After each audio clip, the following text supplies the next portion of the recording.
নমস্কার বন্ধুরা, ইএনকে চ্যানেলের পক্ষ থেকে তোমাদের সকলকে স্বাগত। আশা করছি যে যেখান থেকে আমার ভিডিওটা দেখছো তোমরা সকলে ভালো আছো, আমরাও সকলে ভালো আছি। তা বড়দের প্রণাম, ছোটদের ভালোবাসা নিয়ে ব্লগটা স্টার্ট করলাম। আর ভিডিওটা স্কিপ না করে পুরো প্রথম থেকে শেষ পর্যন্ত তোমরা দেখলে তোমাদের আশা করছি ভালো লাগবে। ভালো লাগলে লাইক, কমেন্ট আর প্রচুর প্রচুর বন্ধুদের কাছে শেয়ার করে দিও। তা বন্ধুরা, সমস্ত বাসি কাজকর্ম একদম সেরে সব কাচা ধোয়া করে একেবারে স্নান করে আমি চলে এসেছি একদম গোপুর কাছে। এই যে গোপুর সকালবেলায় গোপুকে মুখ ধোয়ালাম, মুখ ধুয়ে মুখ মুছিয়ে দিলাম। এই যে গোপুকে কেন, সব ঠাকুরকেই আমি একটুখানি ভিজে কাপড় দিয়ে ভালো করে মুছে দিলাম। মুছে দিয়ে দেখো বন্ধুরা, আমি এই যে প্রদীপটা জ্বালিয়ে নিলাম। এবার বাটা সব দিয়ে দিয়েছি, ফুলও সব দেয়া হয়ে গেছে। আর ফুল আজকে সেরকম ছিল না, তা আমাদের মা একটা গোপুকে মালা করে দিয়ে গেছে, সেই মালাটাই গোপুকে পরালাম। আর অল্প একটু ফুল ছিল, সেই ফুল দিয়ে সব ঠাকুরের চরণে ছিঁড়ে ছিঁড়েই দিলাম। আর আমাদের যে এখানে ফুলদা বসে, সে বেড়াতে গেছে বলে ওই জন্যে আসে না। এখন এই সপ্তাহটা বলেছে কোনো রকমে চালিয়ে নিতে, কারণ উনি বেড়াতে গেছেন। ওই জন্য আমাদের এখানে তাও না, জামাইকে বলে গেছিলেন, কিন্তু জামাইয়ের ফুলের ব্যবসা, সে তার নিজের ব্যবসা ছেড়ে তো আসতে পারে না। সে আসবে শুক্রবারে বিকালবেলা, কিন্তু আমার তো ফুল নেই, তুলসী পাতা নেই, আমার এখন লাগবে, কিছু করার নেই। তা যেইটুকু ছিল সেইটুকু দিয়েই পুজো করলাম। আর এই যে আমাদের গোপুর মালাটা দেখছো, আমাদের মা বানিয়ে দিয়েছে, কত সুন্দর লাগছে দেখেছো। আর আমি শনপাপড়ি দিয়ে আমি গোপুকে সেবা দিয়ে দিয়েছি, দেখো বন্ধুরা। তা বন্ধুরা, আমি গোপুকে সেবা দিয়ে তারপর আমি বাটা সরিয়ে নিয়েছি। সরিয়ে নিয়ে গেলাম রান্নাঘরে গিয়ে আমি চা করলাম।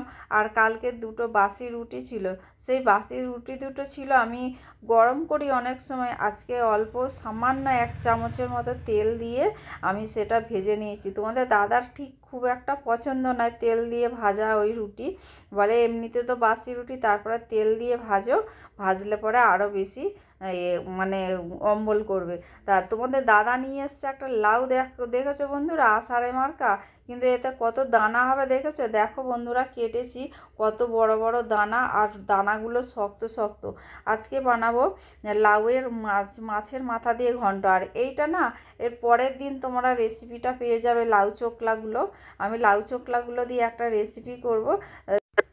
আর বন্ধুরা, এই মশলাটা আমি বানিয়ে রাখি, তোমরা তো জানো আমি অর্ধেক সময় আমি মশলা আমিষ তরকারির মধ্যেও দিলে খুব ভালো লাগবে, নিরামিষ তরকারির মধ্যেও দিলেও খুব ভালো লাগবে।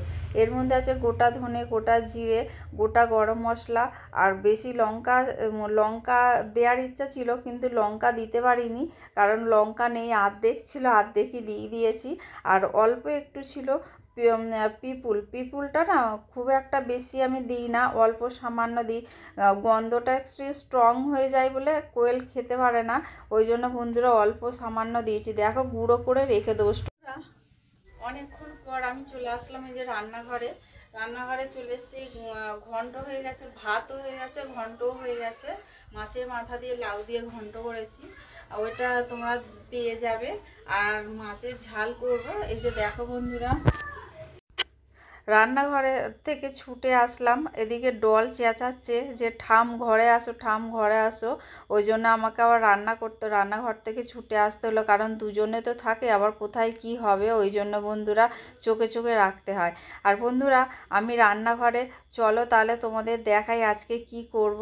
আর এদিকে দেখো লাউয়ের ঘন্ট হয়ে গেছে, আমি মাছের রেসিপিটা করব। মাছের মধ্যে লবণ হলুদ মাখাইনি, মাখাবো। আর এই যে মাছের মধ্যে মশলা লাগবে, হলুদ গুঁড়ো, লঙ্কা গুঁড়ো, আর অল্প সামান্য লবণ, আর অল্প সামান্য চিনি, আর একটা গোটা টমেটো। তা কড়া বসিয়ে দিয়েছি, লবণ হলুদ মাখিয়ে আমি এবার মাছগুলো ভেজে নেবো এক এক করে।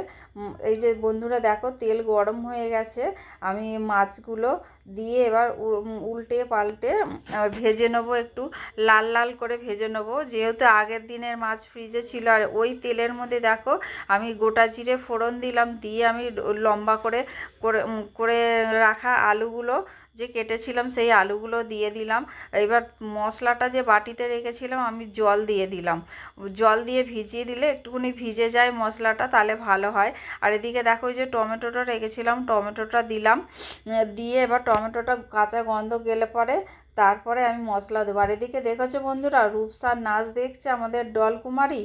ওর এই রূপসার নাচ আর মাহির নাচ ছাড়া অন্য কারো দেখে না। আর এদিকে দেখো এই যে আলুগুলো ভাজা হয়ে গেছে, মশলাটাও এই মশলাটা দিয়ে দিলাম আর টমেটোর কাঁচা গন্ধও চলে গেছে বন্ধুরা। এবার মশলাটা তেল ছাড়া পর্যন্ত আমাকে এখন কষাতে হবে। তেল ছেড়ে গেলে পরে তারপরে আমি দেবো জল। জল দিয়ে ফুটে গেলে পরে তারপরে দেবো মাছগুলো দিয়ে বন্ধুরা বেশিক্ষণ আমি ফোটাবো না, কারণ আলুগুলো তো কষাতে কষাতেই অনেকটা সিদ্ধ হয়ে গেছে। আর এই যে দেখো জল দিয়ে দিলাম, মাছগুলোও দিয়ে দিলাম। আমার ঘরে ধনেপাতা ছিল না, আমি দিতে পারিনি বন্ধুরা। আমি যে মশলাটা বানালাম সেই মশলাটা দিয়ে আমি নামিয়ে নিলাম। কেমন হয়েছে দেখো বন্ধুরা, আমাকে কমেন্ট করে জানিও। অনেকক্ষণ পর আমি তোমাদের কাছে আর এই যে দেখো 6টা বাজে, আমার ঘড়ি 5 মিনিট ফাস্ট আছে, তা 6টা আমার ঘড়িতে 6টা বাজে, ওই জন্যই বললাম 6টা বাজে।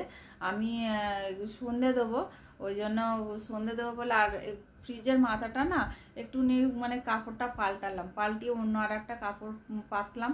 আর কালকে ভাবছি যে আমার ঠাকুর থাকে, গোপাল থাকে, ওই জায়গাটা কালকে পরিষ্কার করবো।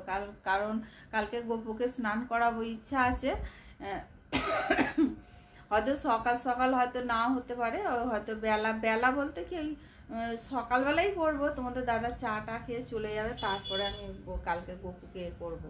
তা বন্ধুরা, তা আমি সন্ধেটা দিয়ে তারপরে আমি তোমাদের কাছে আসবো। এই যে দেখো প্রদীপ জ্বালিয়ে দিয়েছি আর এই কাপড়টা চেঞ্জ করলাম আমি। এই যে এখানে আমার গোপু, কালকে এই কাপড়টা চেঞ্জ করবো উপরের গোপুর এইখানটা। তাহলে চলো বন্ধুরা, আমি সন্ধেটা দিয়ে তারপরে আমি আসবো তোমাদের কাছে। বাজে এখন 10টা 15। তা আমি এখন আসলাম, আমি সন্ধ্যের থেকে তো আসতেই পারিনি তোমাদের কাছে। আর আজকে এমনিতে ডল ছিলও না, ডল আমার ননদ এসেছিল, ননদের সঙ্গে চলে গেছিল। আর ওর মা গিয়ে নিয়ে আসলো, তখন 9টা বাজে। 9টা না, 9টার পরে, মানে 9টা 10-15-তে আমার ননদের বাড়ি থেকে নিয়ে আসলো। তা আজকে দুপুরবেলাও আসতে পারিনি, খাওয়ারও শেয়ার করতে পারিনি, কারণ ডোরা ডাক্তারবাবু এসেছিলেন। ওর ভ্যাকসিন একটা বাকি ছিল, আজকে 26 তারিখ, আজকেই আসার কথা ছিল, উনি আজকেই এসছে। আর মাঝের ভ্যাকসিনটা একটু গড়বড় বলতে কি 7 দিন হয়ে গেছিল। তা উনি বললো 7 দিনের মধ্যে দিলে কোনো অসুবিধা না, ওনার কোনো একটা অসুবিধা হয়েছিল, ওই জন্য আসতে পারেননি। সেকেন্ড ভ্যাকসিনটা দিয়ে গেছে, কিন্তু 2 দিন মানে দেরি হয়েছে, এই আর কি। আমার কোনো অসুবিধা হয়নি তার জন্য। তা ডোরার আজকে ডাক্তারবাবু এসেছিলেন, ওকে ভ্যাকসিন আজকে লাস্ট যে ভ্যাকসিনটা ছিল এই ভ্যাকসিনটা দিয়ে গেল। কারণ হচ্ছে ওর করোনার ভ্যাকসিন একটা দেয়া হয়েছিল প্রথম বছর যখন ও এসেছিল নতুন আমাদের বাড়িতে। তা ওই জন্য আমাদের ওইটাকে প্রত্যেক বছর ওকে দিয়ে যেতে হবে, ওই জন্য দেয়া হলো আজকে। আর মানে খেতে খেতে 3টে বেজে গেছে। কোয়েল তোমাদের দাদা খেলো, আমি আর খাইনি দুপুরবেলা ভাত। আর আমার কেন কি জানি না, কদিন ধরেই তোমরা দেখতে পাচ্ছ আমি ভাত খাচ্ছি না দুপুরবেলা, কারণ ভালো লাগছে না দুপুরবেলা ভাত খেতে। আমি রাত্রে ভাত খাই আর কি। রাত্রে খাই বলতে কি দুপুরবেলা খাই না দেখেই ওই জন্য রাত্রিবেলা আমার ভাতটা থেকে যাবে, ওই ভাতটা আমাকে খেতে হয়, নাহলে পরের দিন আবার সেই পান্তা খেতে হয়। আমার কাশি এমনিতে আছে, ওই জন্য বন্ধুরা আমি পান্তা খাওয়ার ফলেতে আমাকে রাত্রিবেলা খেতে হয়, নাহলে আমাদের রুটিও হয়। তা বন্ধুরা, এইটুকু বলে আজকের মতো ভিডিওটা এখানেই শেষ করলাম। তোমাদের যদি ভালো লেগে থাকে তাহলে লাইক কমেন্ট আর প্রচুর বন্ধুদের কাছে শেয়ার করে দিও। আর তোমরা ভালো থেকো, সুস্থ থেকো, সাবধানে থেকো, এই বলে আজকে ভিডিওটা রাখলাম। পরের দিনে ডোরা আর আমার সংসার নিয়ে আমি আবার নতুন একটা ভিডিও নিয়ে আবার তোমাদের কাছে চলে আসবো বন্ধুরা। তাহলে বন্ধুরা, গুড নাইট, টাটা।